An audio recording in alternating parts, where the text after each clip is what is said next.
Olá pessoal, o capítulo 4 do livro trata da variabilidade dos tempos de execução. E neste vídeo eu vou comentar sobre as questões 9 e 10 que aparecem ao final do capítulo. A questão 9 diz o seguinte: com respeito à variabilidade dos tempos de execução das tarefas, é possível afirmar que, vamos lá então, mesmo uma tarefa sem laços nem desvios pode ter um tempo de execução variável. Bom, como a tarefa não tem nem laços nem desvios, o caminho de execução dentro dela é só um. Então, a variação por software, a princípio, não vai ocorrer. No entanto, é preciso lembrar que a gente tem pipeline, tem cache, possivelmente outras tarefas executando, mexendo no conteúdo do pipeline, cache, branch predictor, etc., de maneira que, mesmo uma tarefa sem laços nem desvios, ela pode sim ter um tempo de execução variável, através de variações causadas pelo hardware. Então, essa aqui é uma questão, um item, uma opção verdadeira. Uma tarefa executada com os mesmos dados de entrada apresenta sempre o mesmo tempo de execução? Não porque, como eu acabei de falar, mesmo que tu apresente os mesmos dados de entrada para a tarefa, de repente, no momento, ela executa com cache, pipeline, etc., com conteúdo conveniente para ela, o que acelera a sua execução, ao passo que, num outro momento, outras tarefas do sistema, outros tratadores de interrupção destruíram o conteúdo da cache e o tempo de execução vai ser maior, mesmo com os mesmos dados de entrada. Então, uma tarefa executada com os mesmos dados de entrada apresenta sempre o mesmo tempo de execução? Não, essa daqui é falsa. O tempo de execução não varia desde que a tarefa execute sozinha no computador. Isso aqui não é verdade, por quê? Porque a tarefa pode estar executando sozinha no computador, porém os seus dados de entrada estão variando. Se eu executar a tarefa com dados de entrada diferentes, eu provavelmente terei tempo de execução diferente. Então, essa item C está falso. Depois, o conteúdo, item D. O conteúdo das variáveis globais não tem como afetar o tempo de execução das tarefas.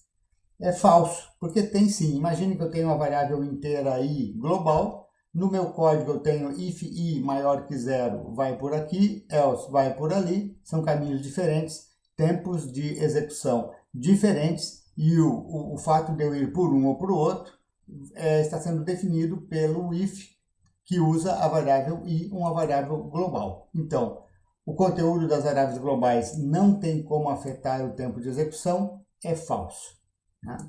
Tá? O conteúdo das variáveis globais não tem como afetar o tempo de execução, é falso. O tempo de execução não varia se ela executar sozinha, é falso. Uma tarefa executada com os mesmos dados de entrada apresenta sempre o mesmo tempo de execução, é falso. E, portanto, nós temos que o item correto na questão 9 é o item A. Mesmo sem laços nem desvios, pode ter um tempo de execução variável por conta do impacto dos mecanismos de aceleração em hardware. Vamos agora para a questão 10. Com respeito à variabilidade dos tempos de execução, é possível afirmar que o tempo de execução de uma dada instrução de máquina é sempre constante.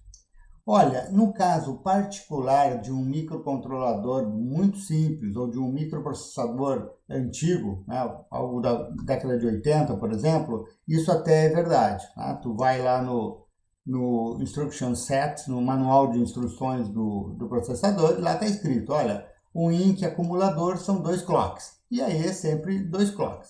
O que ocorre é que em processadores um pouco mais modernos, e não precisa ser muito moderno, um processador já de 20 anos atrás, tu tem mecanismos de aceleração por hardware, como cache, pipeline e etc., o que acaba alterando o tempo de execução. Por exemplo, eu estou movendo o acumulador para uma posição de memória.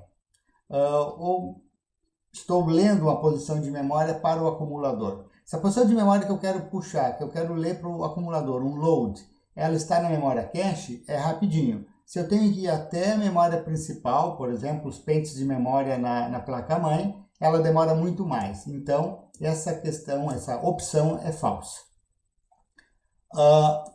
Opção B.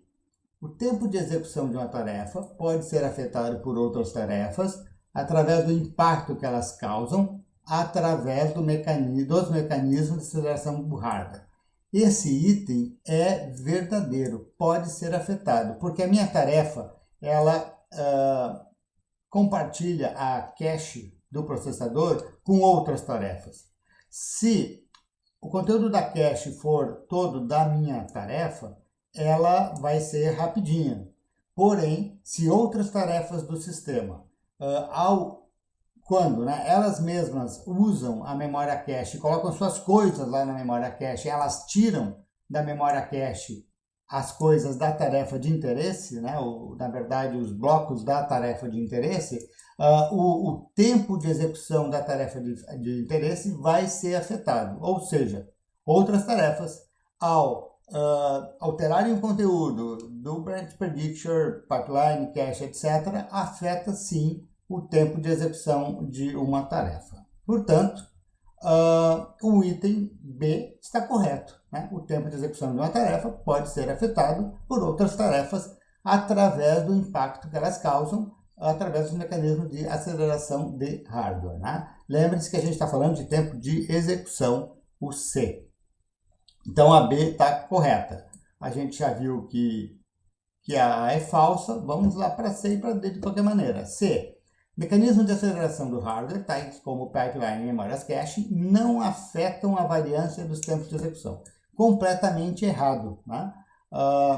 Em alguns processadores, se eu encontro o que eu preciso, o byte que eu preciso na cache mais interna, demora X. Se eu tenho que ir até o pente de memória na placa-mãe, demora 100 vezes X. Então, é um impacto enorme. Esse aqui está completamente errado. E item D. Mecanismos de aceleração do hardware não são usados em sistemas embarcados. Completamente errado, pessoal? Hoje em dia, uma imensa gama de microcontroladores, mesmo de médio porte, não precisa nem ser de grande porte, usados em embedded systems, sim, eles usam cache, pipeline, não precisa, às vezes, é claro, ter tudo que tu tem num i7, por exemplo, Intel i7 no desktop, mas algumas coisas como um cache de instruções, um pipeline simples, tu encontra em microcontroladores empregados em embedded systems, perfeito? Então, completamente errado, o que nos deixa como resposta para a questão 10, o item B.